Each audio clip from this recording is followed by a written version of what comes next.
성인아이라는 말을 전번에도 한번 말씀드린 적이 있어요. 내적 아이다, inner children이라고도 쓰고, 또 adult child, 겉은 어른인데 속이 어린아이인 그런 성인아이라는 표현을 씁니다. 저 아이가 속에 들어있는 거예요. 그래서 어른임에도 불구하고 아이인 거죠. 몸과 나이는 어른이지만 감정 표현이 미숙한 어린아이 수준이에요. 성인이 됐음에도 인간관계에 어려움을 겪는 사람, 성인아이라 그럽니다. 원인을 찾아보니까 부부 불화 또는 알코올 중독이나 폭력 등으로 인해서 가정 안에서 불안을 경험한 거예요. 또는 부모님의 우울증이나 정신장애 등으로 인해서 보살핌을 제대로 받지 못하고 불우하게 성장한 거죠. 그러니까 그런 가정은 어른도 아이인 거고 아이도 어른인 거예요. 그래서 내면의 상처가 그대로 굳어져 버렸어요. 소위 한으로 품어진 채로 어른이 된 겁니다. 이런 분들의 특징이 어린 시절에는 착한 아이라는 말을 듣습니다. 부모의 말을 잘 듣는 아이, 눈치가 빠른 아이, 또 자기 생각이나 감정을 잘 드러내지 않는 그런 아이로 자라났을 가능성이 크다는 거죠. 아이 때는 어른처럼 행동했는데 어른이 되면서 다시 아이가 되는 거예요. 여러분 야구장에 가면 저기 야구장 베이스가 1루, 2루, 3루, 4루가 있어요. 1루에서 2루로 갔다가 3루, 4루로 가야 되는데 저게 이제 유아기, 또 어린 시절, 청장년, 노년 이렇게 시간이 흘러가야 되는데 어린 시절에 보니까 부모가 너무 어린아이인 거예요. 그러자 아이가 어린아이 시간을 패스합니다. 그냥 패싱해서 청년이 돼버리는 거예요. 또는 장년이 돼서 어린 시절이 없는 거예요. 나이가 드니까 그 어린 시절이 그리워져요. 속엔 어린아이가 있으니까. 그래서 언제 어린아이가 나오느냐 하면 자기가 본 게 술 먹는 걸 봤어요. 그러니까 자기도 술을 마시는 거예요. 술을 마셔서 어른이 잠드니까 속에 있는 어린아이가 나와서 폭력을 행사하기도 하고 마음대로 가정을 이렇게 어지럽게 하는 거예요. 이게 성인아이 가정의 특징입니다. 그걸 보게 되면 그 아이는 또 자라서 성인아이가 되어져요. 그러니까 이걸 역기능 가정이라 그래요. 순기능, 가정이 순기능을 해야 되는데 역기능 가정이 된 거죠. 그래서 끊임없이 성인아이가 배출되어지고 폭력적인 가정이 되어지고 거기서 자란 아이들은 늘 가슴에 상처가 있는 거예요. 어떻게 이걸 벗어날 수 있는가? 어떻게 이 속에 있는 어린아이를 어른되게 할 수 있는가? 방법은 하나예요. 심리학적으로도 그렇고 어떤 방법으로도 그렇고 무한한 사랑이 쏟아져서 공급되어지는 것, 그거 외에는 달리 방법이 없어요. 엄청난 사랑이 끊임없이 물밀듯 들어와서 어린 시절에 한이 풀어지고 녹아지고 그리고 아이가 사랑을 먹고 자라면 비로소 어른이 되는 거예요. 근데 그렇게 할 수 있는 방법은 유일한 게 하나밖에 없어요. 하나님의 사랑이 들어오는 것밖에 달리 방법이 없어요. 인간은 그렇게 무한대의 사랑을 쏟아내줄 수 있는 사람이 없어요. 부모는 그렇게 할 수 있지만 부모가 상처 입은 상처자인데요.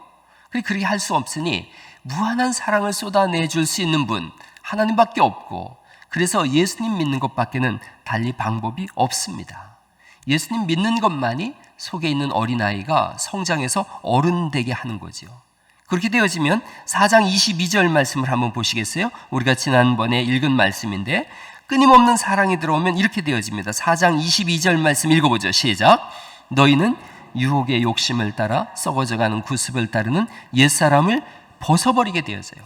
무한한 사랑이 들어오면 옛사람을 벗어버리게 되어지고 심령이 새롭게 되어져서 그리고 24절 맨 뒷부분에 새 사람을 입게 되어지는 거예요.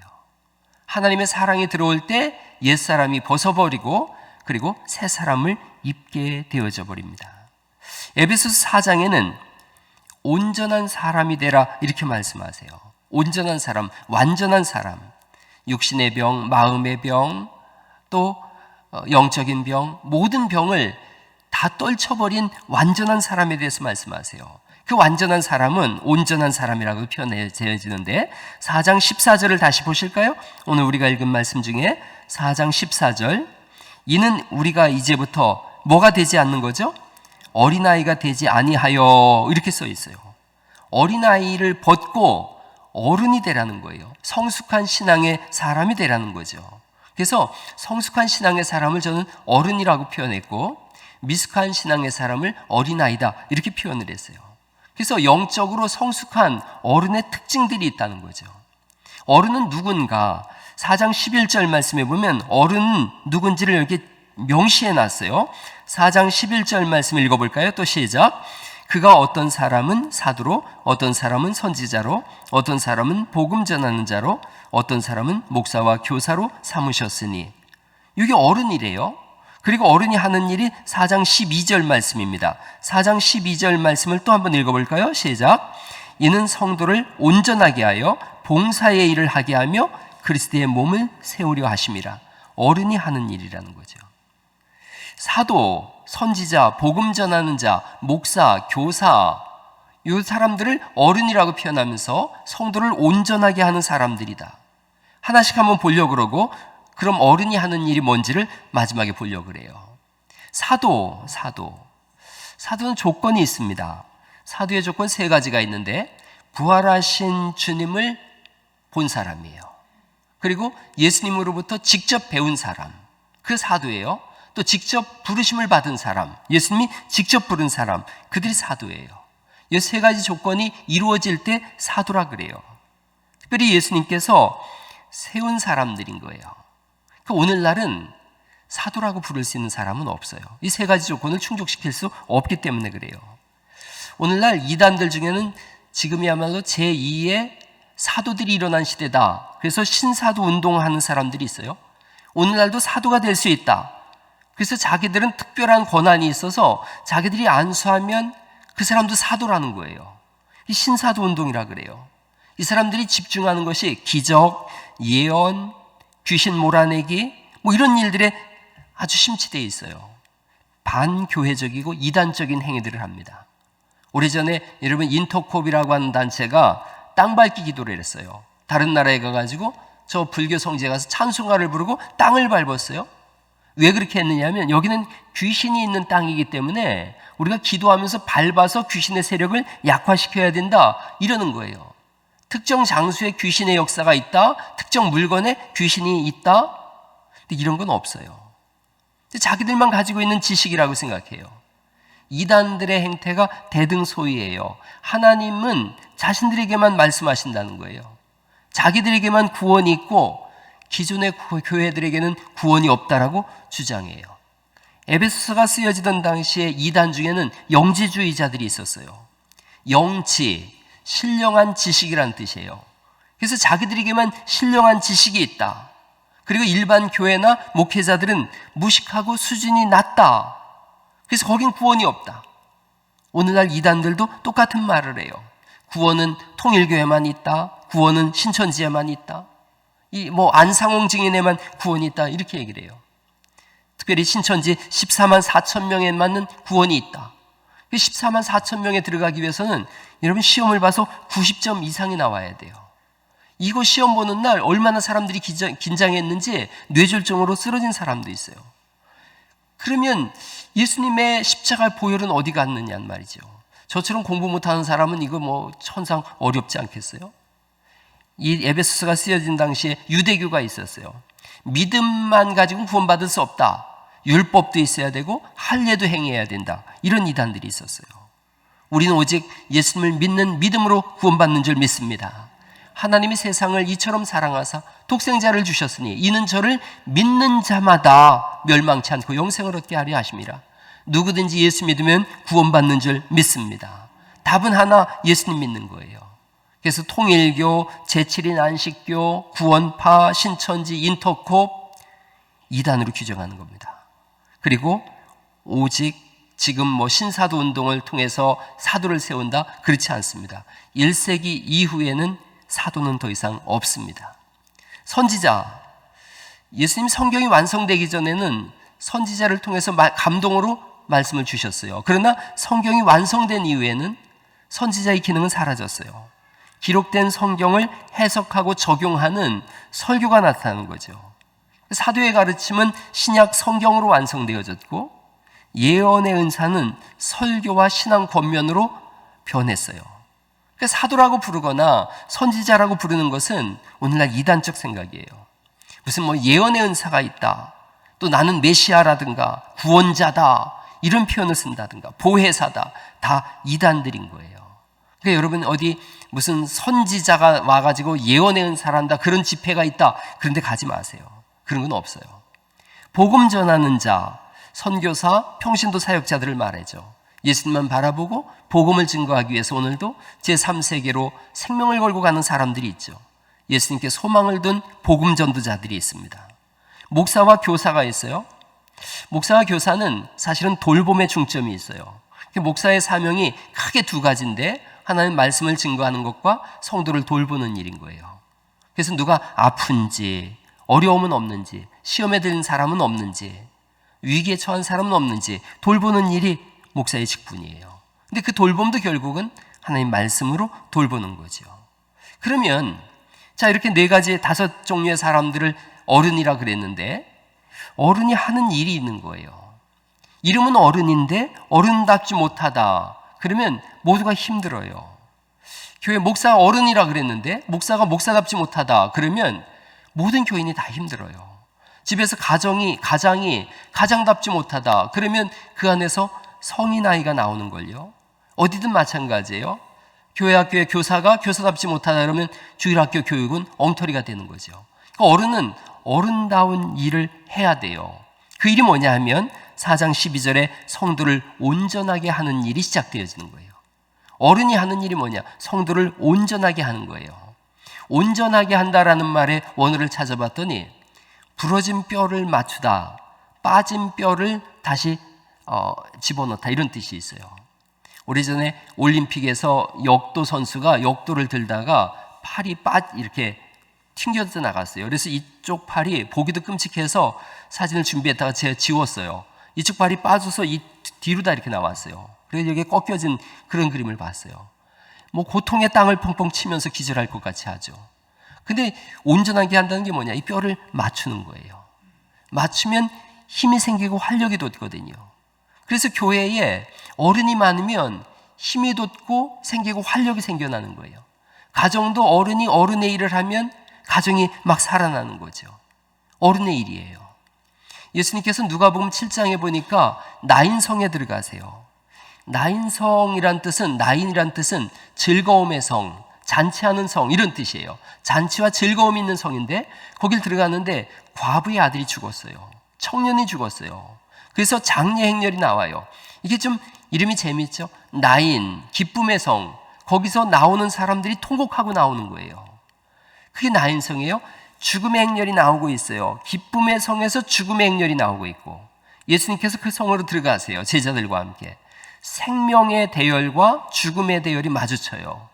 그때 예수님께서 그 관에다 손을 대면서 말씀하시죠. 청년아 일어나라 말씀하세요. 죽었던 청년이 살아났어요. 죽음이 떠나간 거예요.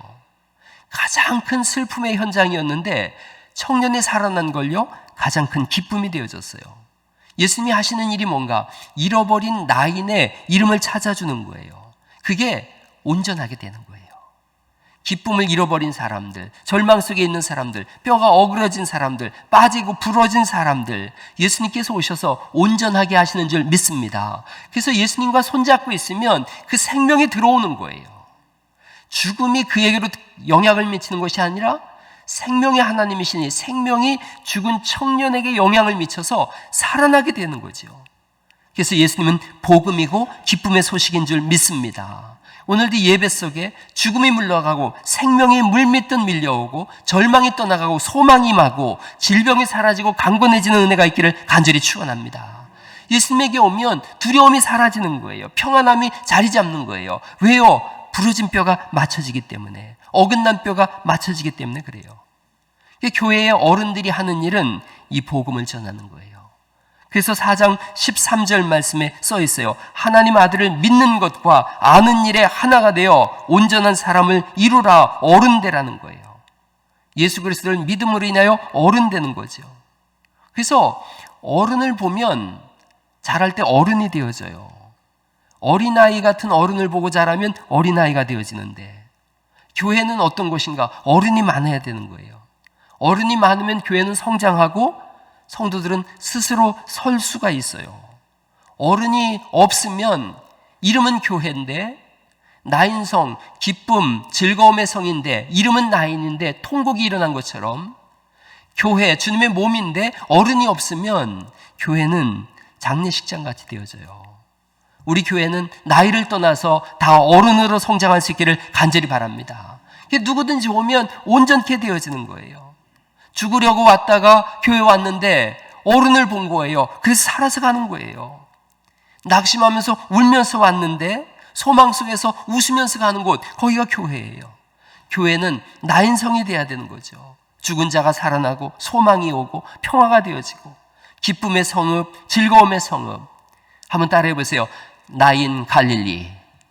예, 오늘부터 그렇게 만들어가는 은혜가 있기를 간절히 바랍니다. 기쁨의 성읍이에요. 교회는 즐거움인 거예요. 전에 제가 그 라면 음악회 때 그런 멘트를 한번 한 적이 있어요.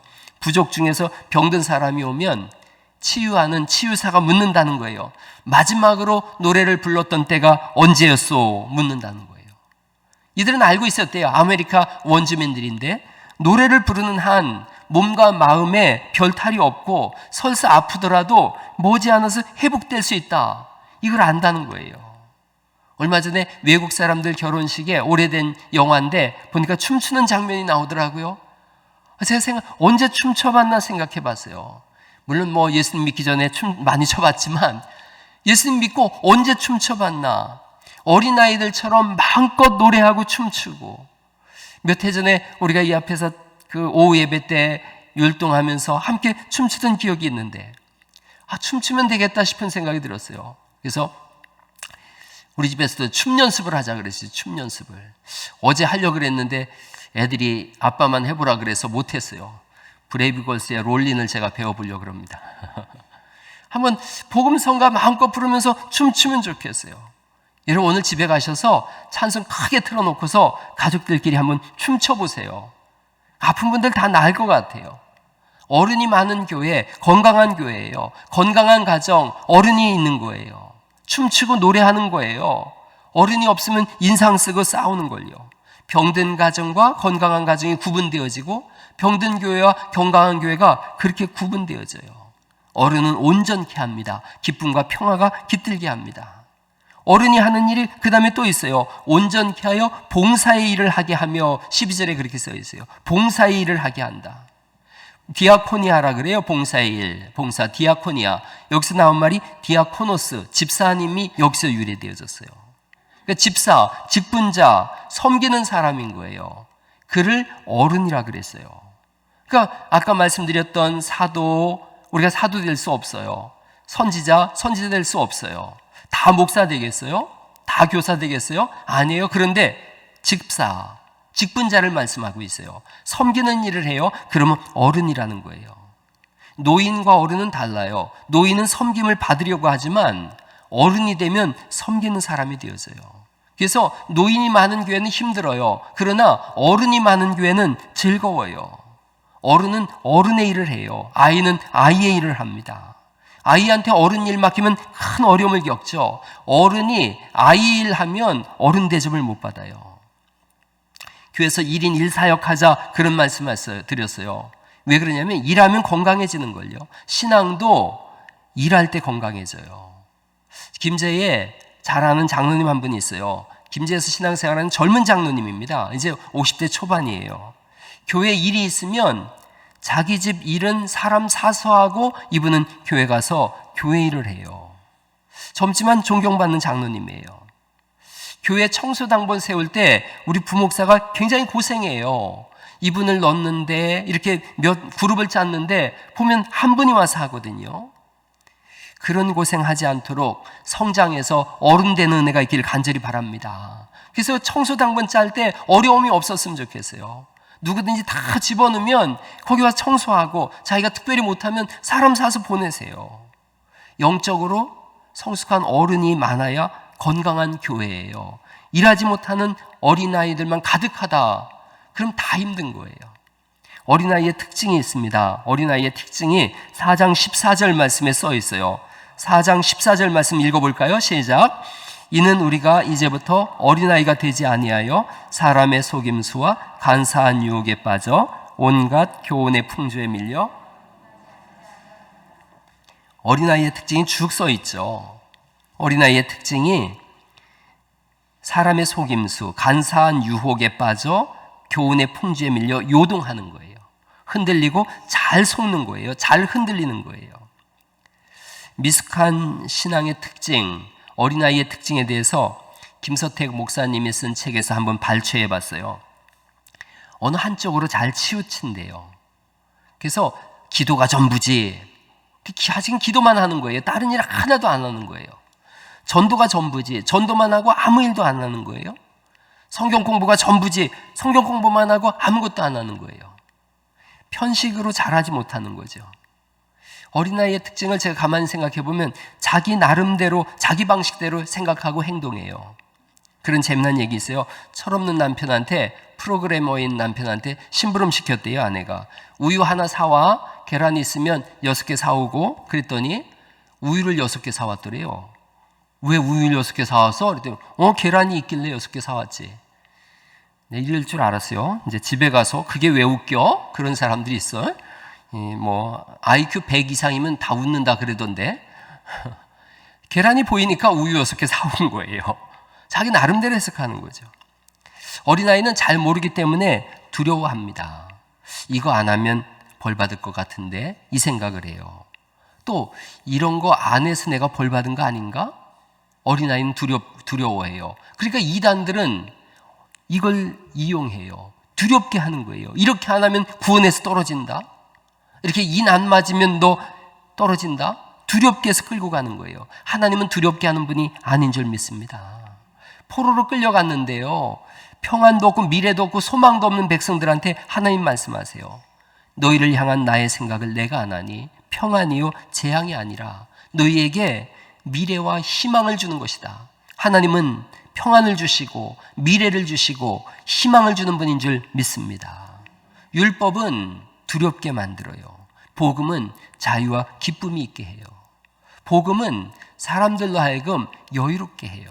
복음은 손을 펴게 합니다. 복음은 즐거움을 주고 웃음을 줘요.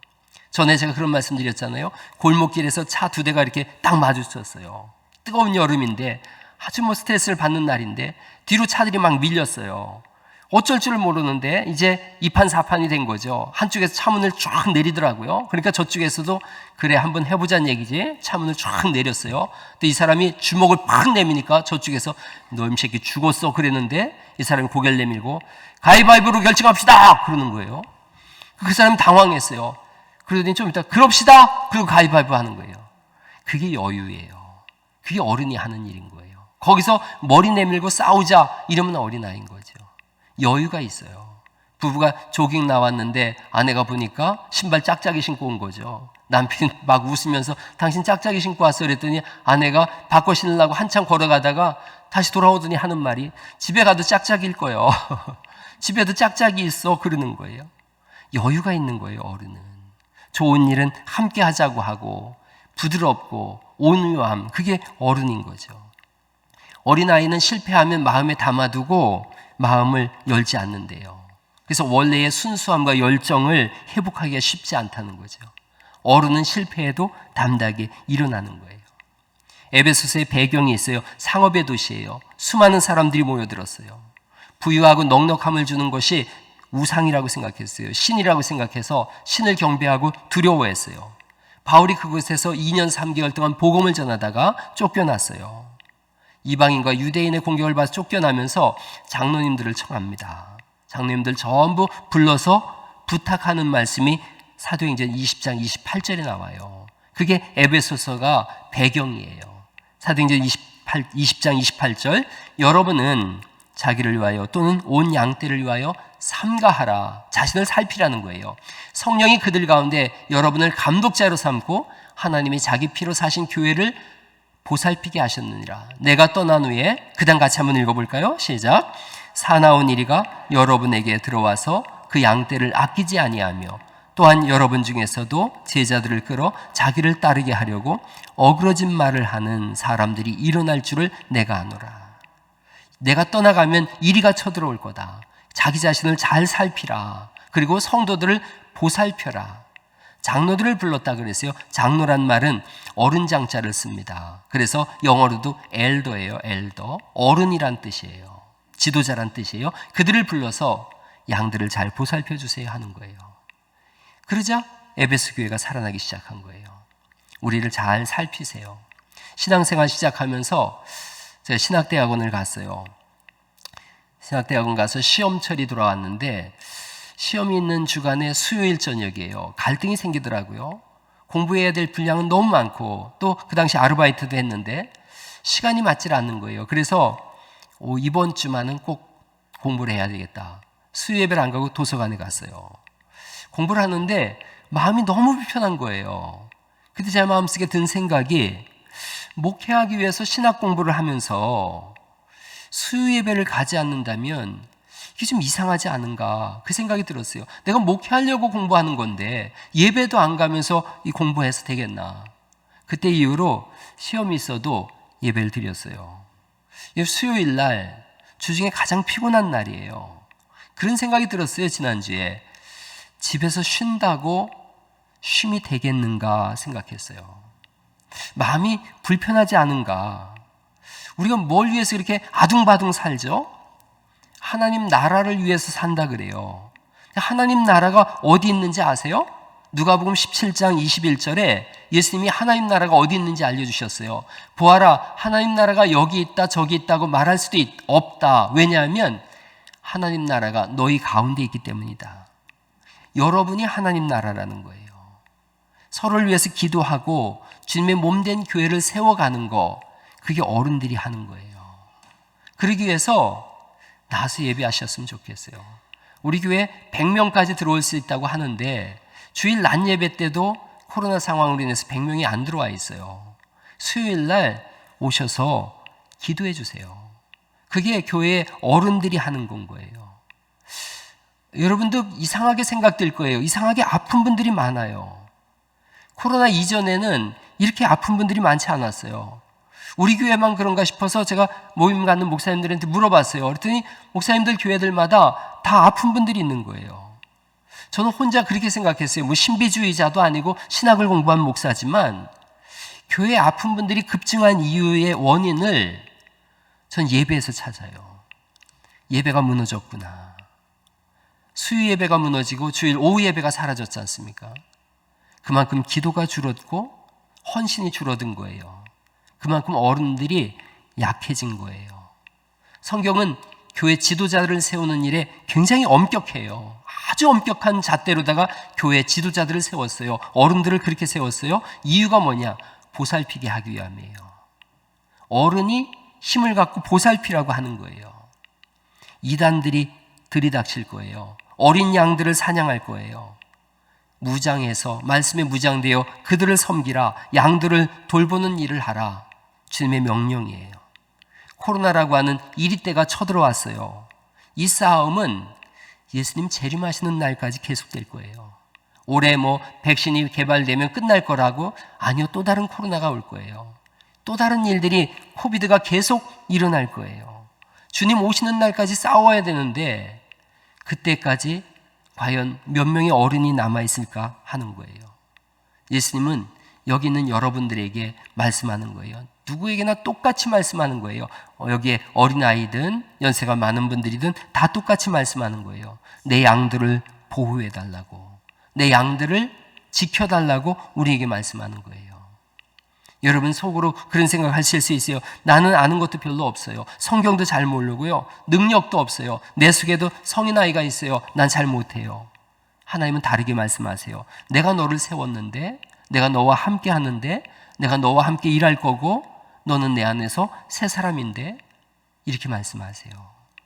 갈릴리 교회 어른들 이 말씀을 깊이 생각하시고 여러분을 살피시고 교회 양들을 보살피는 일을 감당하세요. 신앙이 어린 분들은 부지런히 자라서 어른이 되세요. 평생 흔들리지 않는 신앙으로 다른 사람 견고히 세우는 진짜 어른, 그 어른이 이 위기 때에 필요합니다.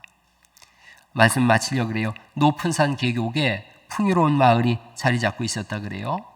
산을 바라보면 사람 형상과 흡사한 큰 바위 얼굴이 있어요.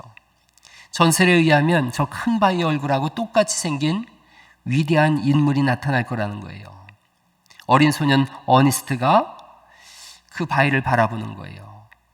한없이 자애로운 미소와 가르침으로 지켜봐주는 큰 바위 얼굴, 그게 나타나기를 계속 기다리고 있어요. 그 마을에 수없이 많은 사람들이 지나갔는데 이 사람을 보면 저게 좀 부족한 것 같고 저 사람 보면 이게 좀 부족한 것 같고 큰 바위 얼굴이 아니었던 거예요. 그러는 사이에 평범한 농부자 촌부였던 어니스트가 나이가 들면서 자애와 진실 그리고 사랑을 전하는 설교자가 됐어요. 이 사람이 설교를 하면 많은 사람들이 와서 듣고 용기를 얻어요. 그 소문을 듣고 마을 출신 시인이 그 마을에 왔어요. 그리고 어니스트를 바라봤어요. 여러 사람이 모인 곳에서 어니스트가 뭔가를 말하려고 생각에 잠기는 순간 그 얼굴에 아주 기품 있는 표정이 나타났어요. 얼마나 깊은 사랑이 깃들어 있던지 그 시인은 자기도 모르게 팔을 번쩍 들면서 가르치면서 외쳤다는 거예요. 저기를 보세요. 어니스트가 바로 큰 바위 얼굴을 닮은 사람입니다. 노드넬 호순의 큰 바위 얼굴이라고 하는 책이에요. 소설이에요. 사람은 본대로 돼요. 큰 얼굴을 보면 그런 사람이 되어져요. 어른을 보면 어른이 되어져요. 어느 날인가 여러분과 또 여러분의 자녀들이 또 다른 사람들이 여러분을 바라보면서 그런 말 하기를 간절히 기도해요. 저기를 보세요. 예수님 닮은 어른이 지나가고 있어요. 그렇게 고백하는 사람들이 자라서 또 어른이 되는 거예요. 여러분, 어른의 특징을 가지시고 이 교회를 세워가시고 가정을 세워가셔서 믿음의 명가들을 이뤄가시기를 예수님의 이름으로 축원합니다.